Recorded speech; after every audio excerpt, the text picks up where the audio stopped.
بس تو نے تو بار بار پاپ کیا، روزانہ تیرا کام زنا کرنا ہے، لیکن آج سے پہلے میں نے یہ کام کبھی نہیں کیا، اور یہی سوچ کر کے اب میں کانپ رہی ہوں کہ قیامت میں اللہ کو منہ کیا دکھاؤں گی۔ اگر میرے اللہ نے پوچھا کہ تو نے زنا کیوں کیا تھا فلاں کے ساتھ، تو میں کیا جواب دوں گی؟ اسی لیے کانپ رہی ہوں۔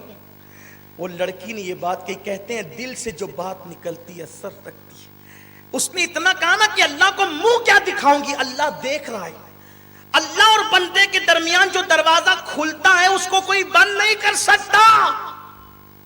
پہاڑوں کی کھوں میں جاؤ تو بھی کھلائے، تحت الثری کی تہ میں جاؤ تو بھی کھلائے، بلندیوں پہ جاؤ تو بھی کھلائے، پستیوں میں جاؤ تو بھی کھلا ہے، لوگوں کے سامنے تو بھی کھلائے، لوگوں سے چھپ جاؤ تو بھی کھلائے۔ اللہ دیکھ رہے تجھے بھی اور مجھے بھی۔ اے جوان، لذت کے لیے گناہ مت کر، لذت چلی جائے گی، گناہ باقی رہ جائے گا۔ بس اتنا سننا تھا۔ اس جوان نے کہا یہ پیسے بھی تیرے ہیں، اور جب اللہ دیکھ ہی رہا ہے، میں بھی تو مسلمان ہوں، جا چلی جا یہاں سے، چلی جا، پیسے بھی تیرے، چلی جا۔ کہتے ہیں وہ لڑکی چلی گئی۔ ادھر لڑکی گھر سے باہر نکلی، ادھر موت کا فرشتہ گھر میں آیا، اور اسی حالت میں اس جوان کی روح نکال لی۔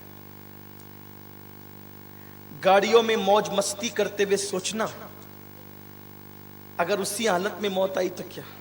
کسی لڑکی پہ ہاتھ ڈالنے سے پہلے سوچنا اسی حالت میں موت آئی تو کیا؟ اللہ کو منہ کیا دکھائیں؟ موت تو کسی بھی حالت میں آ سکتی ہے۔ موت کا کوئی وقت ہے؟ کسی کو کوئی وقت تو بتایا گیا ہے؟ ٹائم تو مقرر ہے، کسی کو کوئی وقت بتایا گیا کس حالت میں آئے گی؟ اس نے لڑکی کو کہا جا، لڑکی گئی، موت کا فرشتہ آیا، اس جوان کی روح نکال لی۔ یعنی اگر وہ لڑکی کو نہیں بھیجتا اور زبردستی سے نہ کرتا تو کس حالت میں موت آتی اس کو؟ اس کی روح نکل گئی۔ جنگل کی آگ کی طرح پوری بستی میں بات پھیل گئی، وہ مر گیا، وہ مر گیا، وہ مر گیا۔ محلے کے نیک لوگوں نے کہا تھا بڑا پاپی، بڑا بدماش، پتہ نہیں اس کا چہرہ بھی پتہ نہیں کیسا ہو گیا ہوگا، بدل گیا ہوگا۔ کسی نے کہا کہ چلو تو صحیح، کچھ بھی تھا لیکن تھا تو اسلام کے دائرے میں، جنازے میں تو شرکت کرنا ہے۔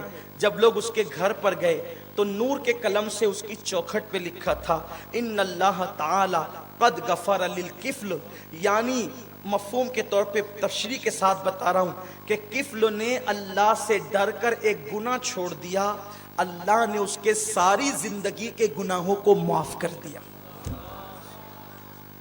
زندگی میں آپ کے ساتھ بھی یہ وقت آتا ہوگا، آئے گا، سفر میں رہیں گے کسی کا حسن آواز دے گا، اکیلے میں رہیں گے کسی کا حسن آواز دے گا، تنہائی میں رہیں گے کسی کا حسن آواز دے گا۔ بس اتنا سوچنا اللہ دیکھ رہا ہے، اور گناہ سے اپنے دامن کو بچانا۔